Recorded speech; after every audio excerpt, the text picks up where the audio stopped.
Good afternoon everyone. Apologies that Duncan and I can't be with you in person today, but we were keen to share the survey results, which are literally hot off the press, and will go some way to guiding the development of the Outdoor Scotland tourism strategy.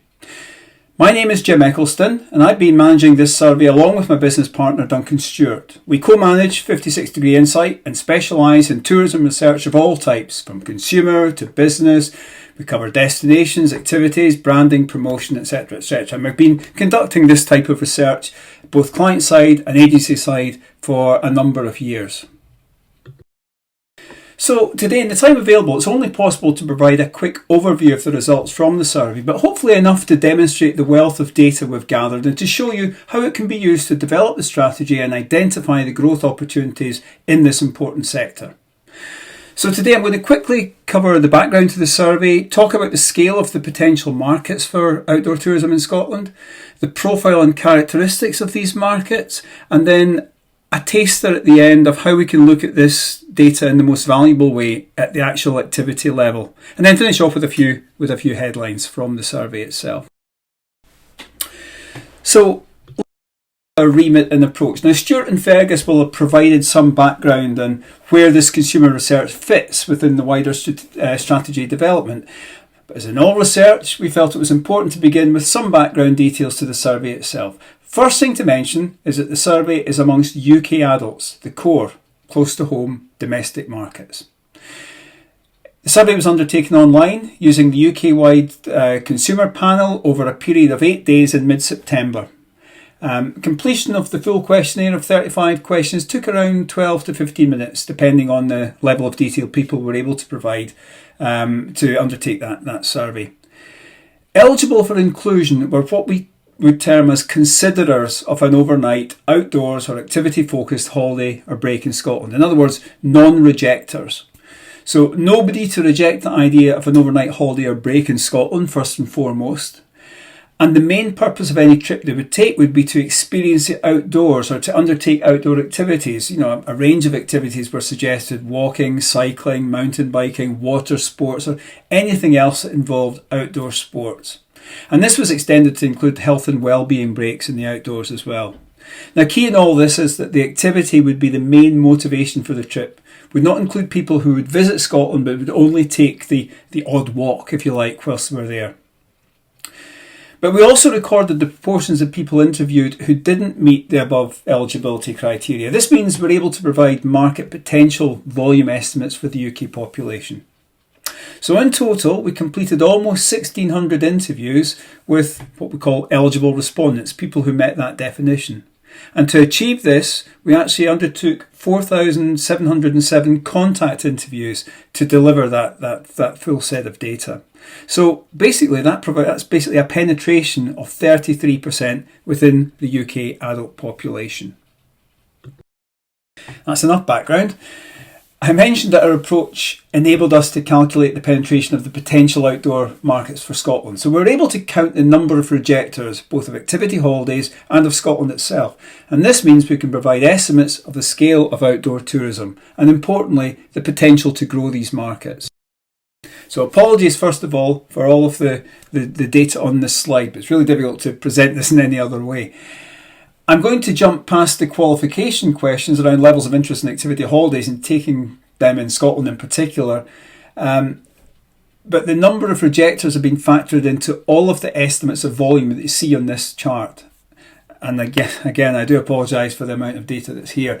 So, first of all, those respondents who qualified for the full survey are considerers, if you like, people who wouldn't reject the idea of an outdoors-focused holiday or break in Scotland, were asked to indicate their levels of interest in taking part in a pretty extensive range of specific activities on the future holiday in Scotland.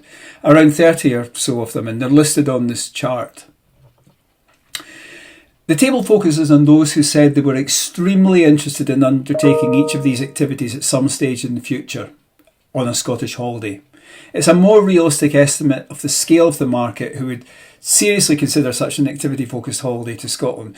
So we've deliberately excluded those who said they were quite interested, as their potential to visit is that bit lower and softer. So what we have here are people who are very much convertible. So the first column is the sample size of people who were extremely interested or claimed they were extremely interested in each of these activities.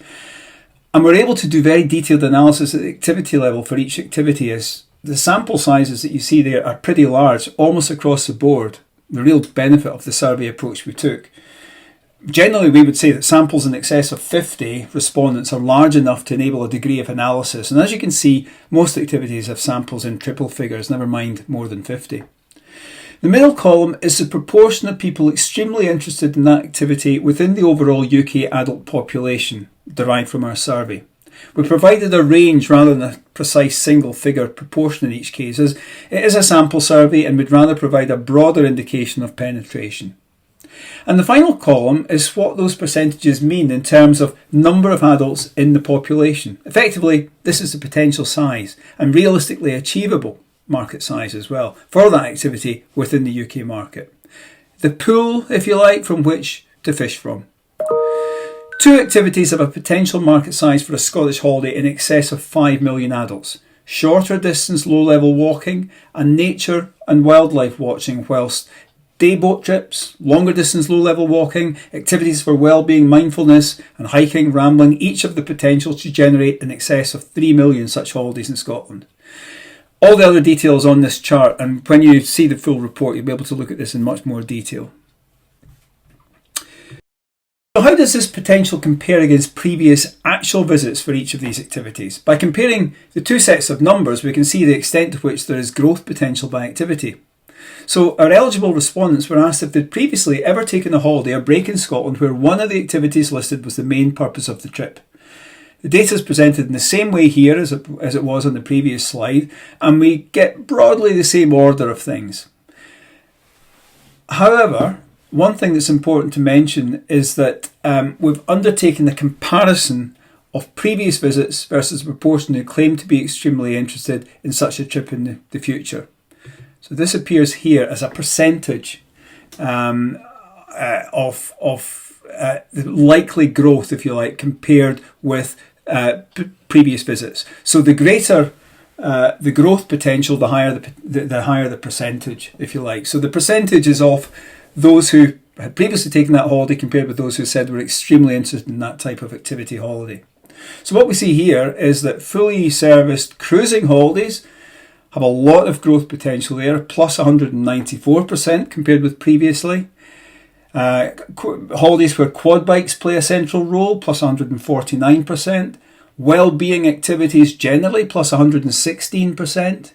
And that's effectively more than doubling what they've been able to achieve in the past. And sailing and cruising, also over 106, plus 106%. They've all got particular growth potential.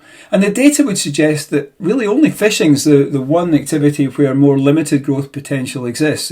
It's at minus 4% actually, compared with what people done in previously, suggesting it's probably at the sort of levels now that are realistic to maintain rather than any huge growth potential. I mean, I think the key point here is, most importantly for the sector as a whole, what is clear is that overall there's undoubted growth potential for the outdoor tourism sector in Scotland. That's a flavour of the scale of the sector and its growth potential. The full report goes into this in much more detail than that, and you'll be able to absorb the figures by activity at your leisure and at much greater depth. For now, within the time slot available, I'd like to give you just a flavour of some of the profile, attitudinal, behavioural information that has emerged from the survey. Just a flavour. The full report, again, contains a lot of detail. Now, as in all of this work, this profile information is most useful at the individual activity level. And I'll demonstrate that towards the end of this slot by choosing a couple of activities and illustrating just what is possible. But at this stage, I'm going to select some of the attitudinal and behavioural data and look at this across the potential markets as a whole. And we've grouped activities into some headline areas. These are shown in this chart here. So you've got the two land-based types. So the darker grey are the more higher adrenaline activities, if you like. The lighter grey, the slightly lower adrenaline activities. And it's a bit subjective because obviously things like cycling can easily be high adrenaline or lower adrenaline. we did get the impression that people who were choosing cycling within the survey were thinking of it more as a family activity rather than necessarily a higher level cycling activity. So that's why we've grouped that as lower adrenaline. But there is a degree of subjectivity here, and when we actually look at the activities specifically, you don't need to worry about that. But this is just to help the analysis here. We've done a similar analysis or splitting of water-based activities between high adrenaline and lower adrenaline. And then we've also grouped nature and wildlife watching and activities for well-being and mindfulness together and called that nature and well-being. And you can see the sample sizes in each of these cases are all well into the 500 plus. So big sample sizes. Now, I'm not going to spend any time on this at all. I just wanted to illustrate the data that's in the report here with just a few slides on demographic, on socioeconomic groupings, both region of residence and how it varies by the different types of activity and so on. We're going to come back to this when we look at a couple of individual activities. I did want to illustrate that all this data is here rather than just simply not mention it. But the one I would like to spend a little bit of time on is looking at the motivations for taking an outdoor focused holiday or break in Scotland. We asked everyone, thinking about a holiday or break in Scotland where marine or outdoor activities would be a key focus, is there anything in particular which would be especially important to motivate you to visit? Now, we asked this question in an open-ended way, so people were able just to type in what was important. And we've grouped the responses here, as you can see. And I've used the same colour scheme as you saw on that earlier slide, previous slide, to compare the overall market in brown, so that's the one really to focus on here, and then the two grey levels for land-based activity, the two blue ones for water-based, and green for nature and well-being.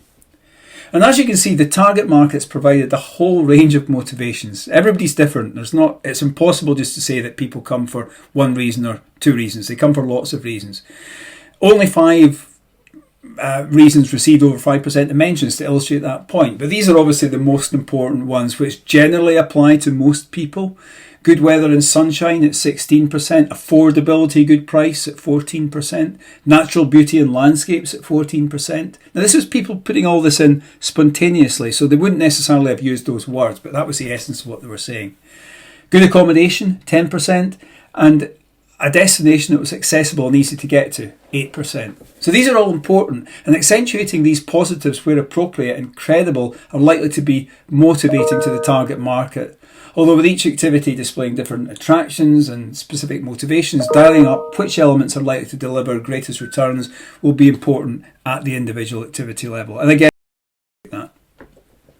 But of course, there are also barriers which need to be removed or reduced to optimise the potential for specific types of outdoor holidays in Scotland.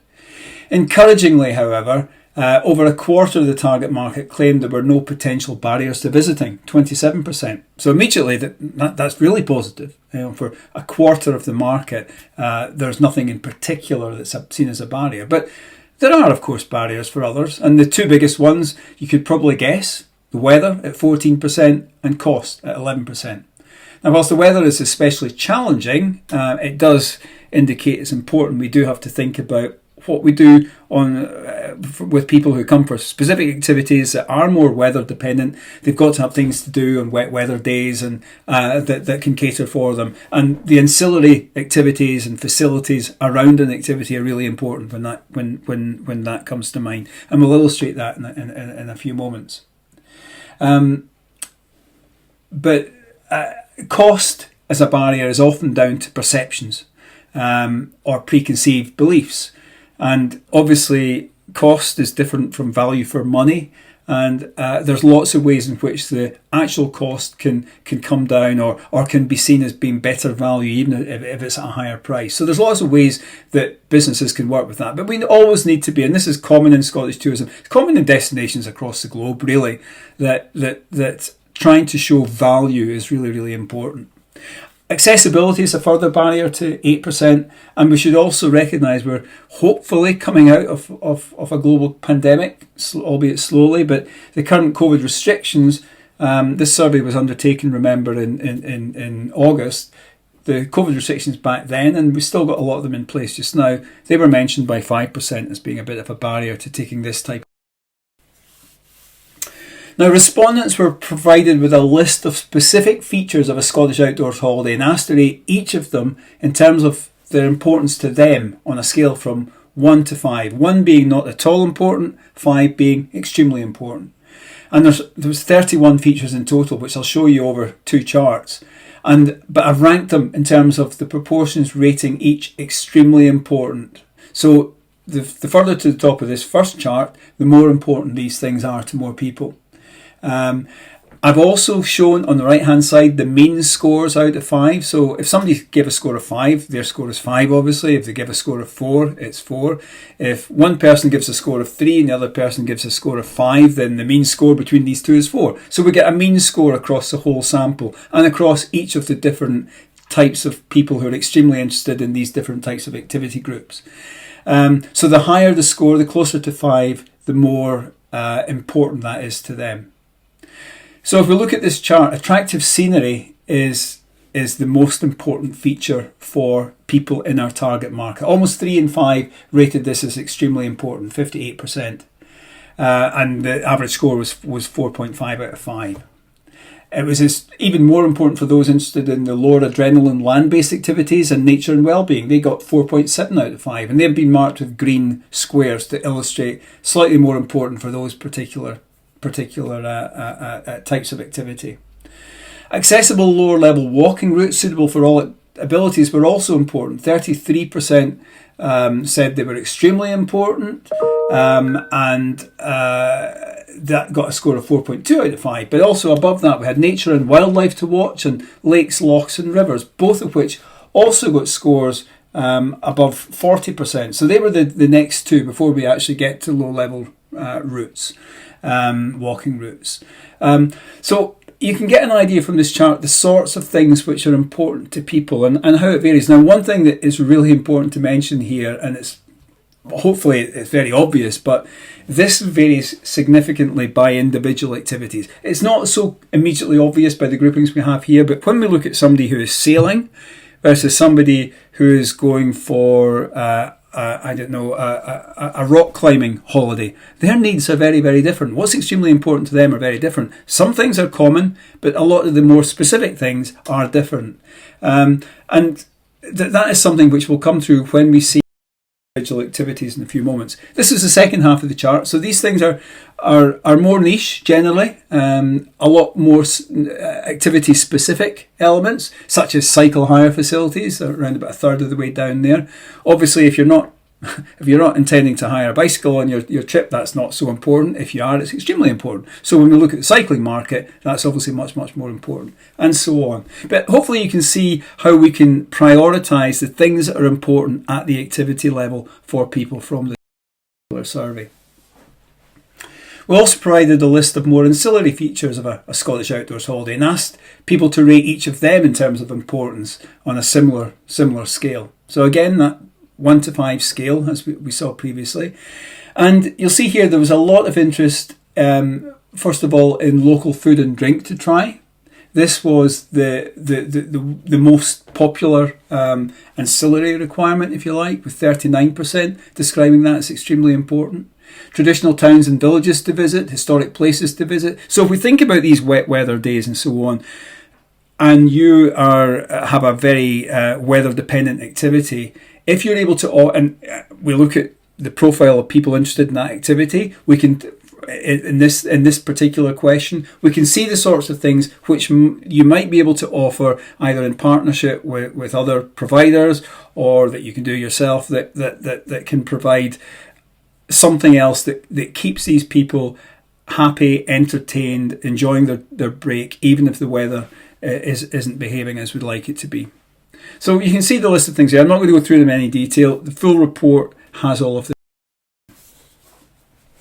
So what are the benefits that offered by activity holidays and breaks in Scotland amongst the perceived benefits? People who are thinking about them, what do they think they're going to get out of it? Well, the largest proportion, mentioned by almost 2 in 3, was enjoying the scenery and wildlife. So irrespective of pretty much of activity, that is really, really important. So that's important when it comes to promotion. You should always, don't just think about the activity itself, but think about the context within which it's presented. And of course, it was especially appealing to those extremely interested in nature and well-being, as you would imagine. At 70% for that particular, the green bar at the top there. Relaxing and unwinding, that was the only other benefit mentioned by over half of the market at 55%, although peace and quiet, connecting with nature and wildlife were each mentioned by just under half. And having fun, spending time with the family, escaping the stresses of normal life were other benefits, each mentioned by over a third. Whilst getting fit and healthy and trying something new were mentioned by over 1 in every 5. And again, these vary significantly by individual activity. Now, a desire for an authentic experience has been a key evolving feature of tourism across the globe over the last 10 to 20 years. This research illustrates that an outdoor activity-led break, when combined with local authentic experiences, also adds to the appeal of this type of holiday. And given the nature of the Scottish product, I think this offers some real potential for Scotland to differentiate from other destinations. And as you'll see here, across the market as a whole, 25% said that authentic experiences alongside would make an outdoor activity much more appealing, and a further 40% said it would make it a bit more appealing. So, 2/3 immediately saying more appealing if there's a degree of authenticity there. Obviously, you'll get some people who are coming purely for that activity and anything else isn't that important. But actually, for most people, authenticity is important. So that could be local food and drink opportunities. It could be, listening to some traditional music in the pub next door, whatever. All these sorts of things, I don't need to define authenticity. It can be all sorts of things for different people. Now, within the research, it was obviously important to gather their wider, more contextual views as well. This helps to explain what might make potential visitors tick, what's important, what's less so. Now, with the global focus on climate change, extremely topical this week in particular, of course, in Scotland, the impact of climate change on tourism and how it needs to evolve is of critical importance. It was clear we needed to establish the extent to which climate change was a real issue and concern for our target market. Potential tourists to Scotland with outdoor activities, a key focus. Now you can see here, it's clearly, for this market, it is really important. For almost 3/4, climate change is seen as an immediate and urgent problem to be addressed. And this is even higher when we look at specific breakdowns of activities. 80% amongst those who are attracted by a nature and well-being holiday. So given its importance, those promoting Scottish outdoor tourism and individual activity operators themselves will benefit if they can demonstrate the practical steps they are taking to minimise the impact of their businesses and associated activities on global warming. Closely linked to that, obviously, is the whole notion of sustainability. Potential visitors were asked about how important it would be to them that tourism activities and associated developments are undertaken in a sustainable and sensitive way. So, although it's extremely important, it's slightly less polarised than climate change generally, although the question was asked in a different way. And those who said it was very important, around about 39% of the overall market, but again, much higher for particular types of activity, those extremely interested in particular types of activity. And when you combine that with the quite important, you'll see that sustainability is important. That does vary by activity, but it's important right across the board. And again, individual activity operators will benefit if they can demonstrate the practical steps they're taking to make their business practices sustainable in a variety of ways. Again, this will be appreciated by your partners. To understand further the likely impacts of climate change and sustainability concerns on specifics of holiday planning, our target market were provided with a list of potential future behaviours and asked to indicate the extent to which they agreed with each of them on this slightly different scale this time, on a scale from 1 to 10. 1 being completely disagree, 10 being completely agree. So it's an agreement scale. And so the questions, the benefit of that is you can ask questions which are a bit more less balanced, if you like, and just get the extent to which people agree or disagree with them. So the closer to 10, the greater the agreement, basically. And this does vary by activity, but there is a lot of consistency as well. A desire to choose local independent shops and cafes is the area of greatest agreement. 7.9 out of 10 overall, and even higher, a lot higher when we look at the likes of high adrenaline water and lower adrenaline water at 8.3, and also nature and wellbeing at 8.3. So that is really pretty globally appealing to people coming for a Scottish holiday. There's also high levels of importance attached well, first of all, searching out places that source local food and drink. So related to that, choosing independent local shops, but actually sourcing local food and drink, also 7.6 out of 10. But also ensuring that the economic benefits from the holiday go to the communities you're visiting.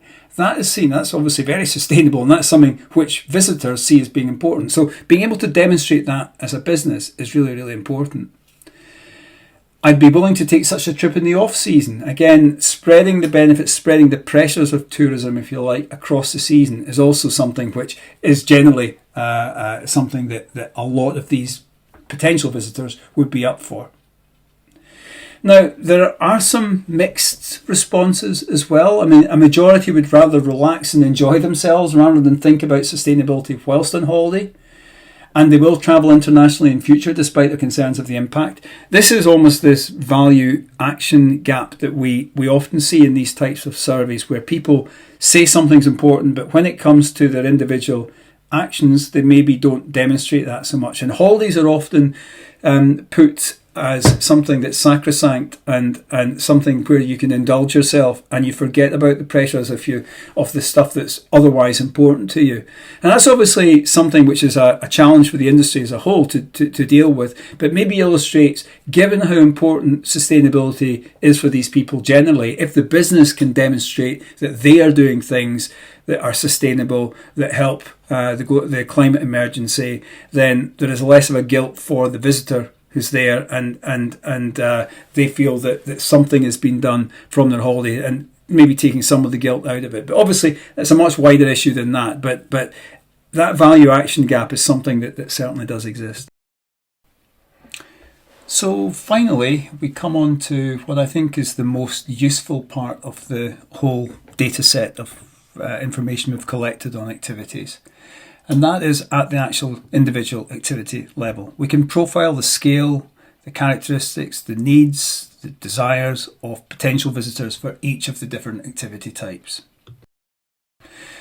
So we've got all these activities that you see on the screen here, and all of them have lots of data behind them. So we can look at each individual activity in turn and look at how the profile of visitors for that activity compares with the average overall and where the opportunities exist. So I'm not going to spend too long on this. I just want to illustrate what's possible by looking at 3 activities.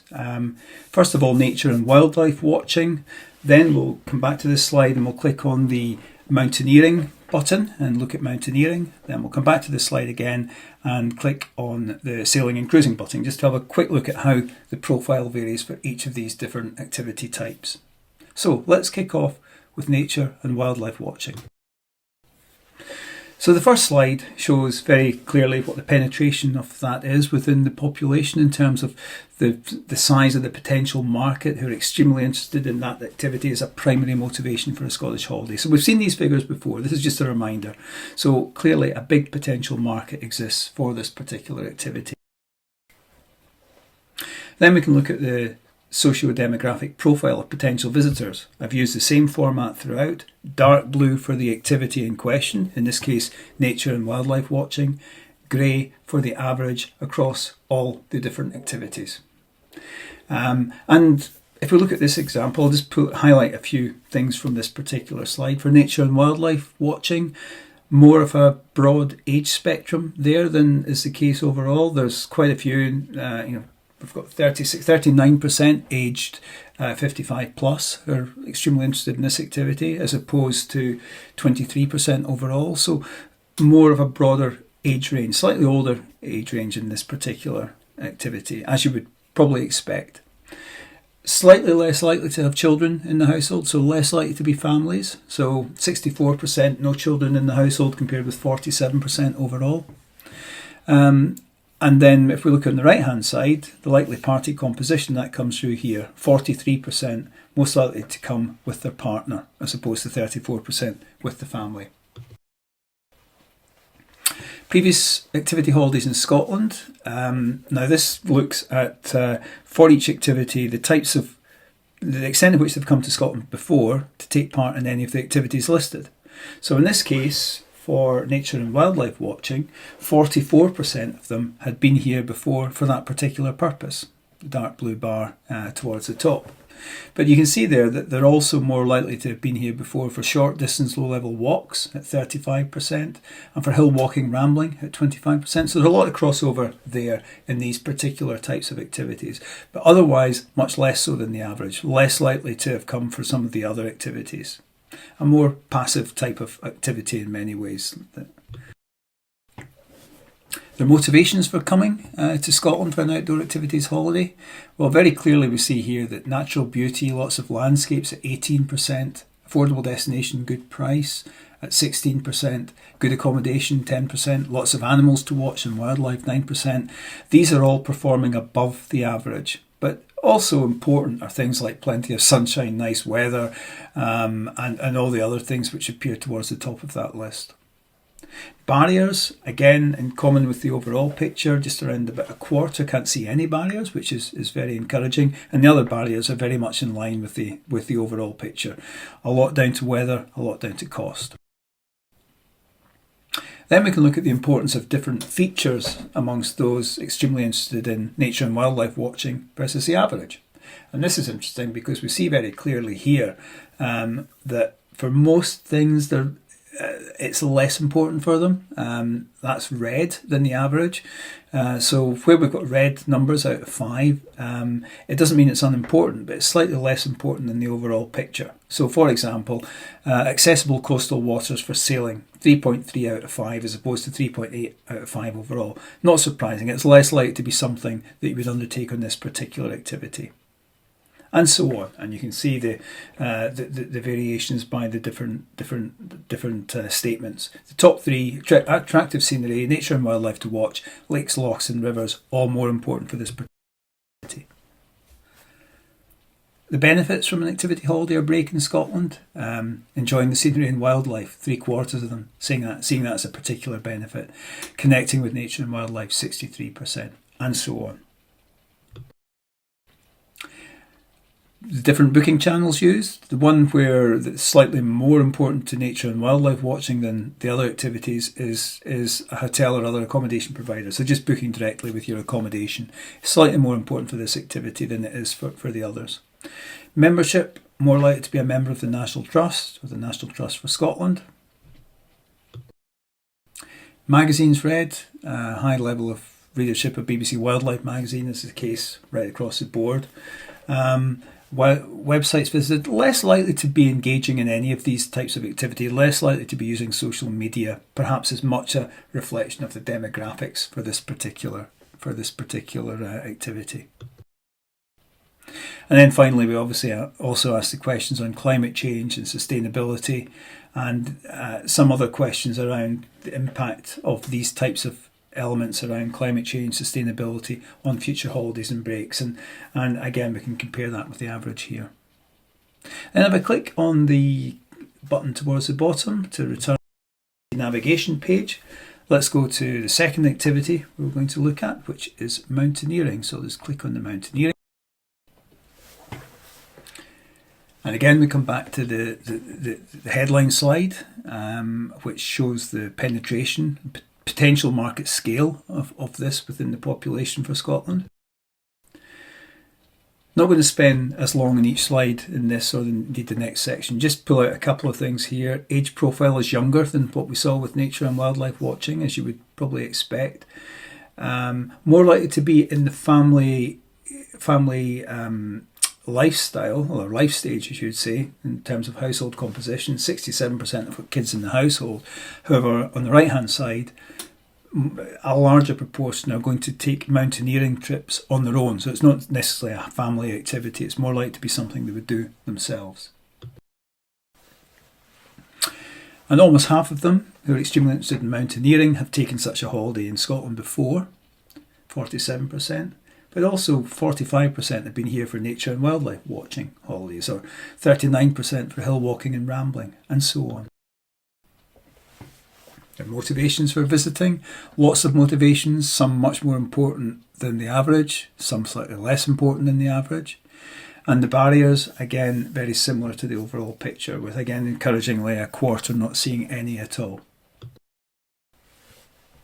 And then the different facilities and requirements, the importance of each of those, generally more important, a lot of the things that we've mentioned here for this group than the average. I mean, an obvious one is well-known peaks to climb. It gets an average score of 4.3 out of 5 as opposed to 3.6 out of 5. That obviously goes hand in hand with the activity itself and so on.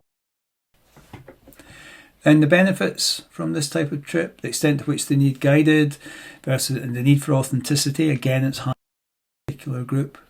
Booking channels we would use, membership, all the same information, but gathered for people with an extreme interest in this particular activity in Scotland.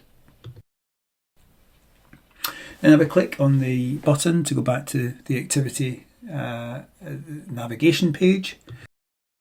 We'll have a look at one more, just very, very quickly, look at one of the water-based activities, sailing and cruising. Again, we see the headlines, this potential scale of this market for Scotland. Demographics. The extent to which they've been here before for different activities. 28% of them have taken a sailing, cruising holiday here before. 30% have taken a holiday here before for day boat trips. So, you know, other activities coming to the fore here. Motivations for visiting, the barriers to visiting, and what's important to them versus the average. And not surprisingly, in the middle column there, if you look at the green figures, they tend to reflect things which are much more relevant to this activity. So safe moorings and pontoons gets a score of 4 out of 5 versus 3.7 overall. Boats available for charter, accessible advice on sailing routes and passages, long distance planned cruising route, well-known anchorage or mooring bay, they all are more important to this particular activity. And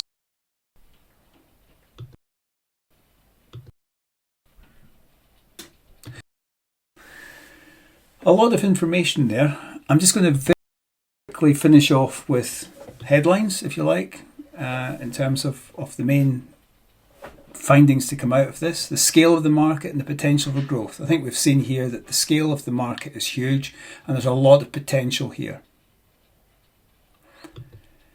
It's not homogeneous. It does vary by activity, as we've just seen, so you should look at the data at that sort of level. There are some clear top-level motivations for a trip. Good weather and sunshine, affordability, natural beauty and so on, but also there are much more activity-specific motivations as well. So it's a combination of these different elements that the data will guide you to use.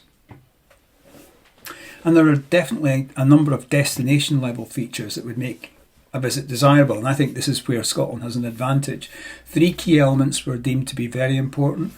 A place with a friendly and hospitable reputation, a place with a fascinating history and culture, and a country with great food and drink experiences. All were described as very important by over half. So that's really important. And Scotland was seen to be particularly well placed to deliver on each of these areas. We've got a very clear steer on what our potential visitors are looking for. I mean, there are some top level things here around attractive scenery, around the presence of lakes, lochs and rivers, nature and wildlife and so on, but there's also a lot of activity specific features as well, which our potential visitors are looking for in terms of this type of holiday. And again, generic as well as activity specific benefits from an outdoor holiday in Scotland. The generic ones are around enjoying the scenery and wildlife, relaxing and unwinding, having fun, connecting with nature and wildlife, peace and quiet. These are all important to everybody to varying extents, but there are obviously some of them need to be dialed up a little bit more than others and dialed down a little bit more than others depending on the activity. And authenticity is crucial. We've seen the importance of authenticity. A desire for an authentic experience has been a key evolving feature of tourism across the globe over the last 10 to 20 years, and it's illustrated in this research as well. Even for activity-led breaks, it's still very, very important.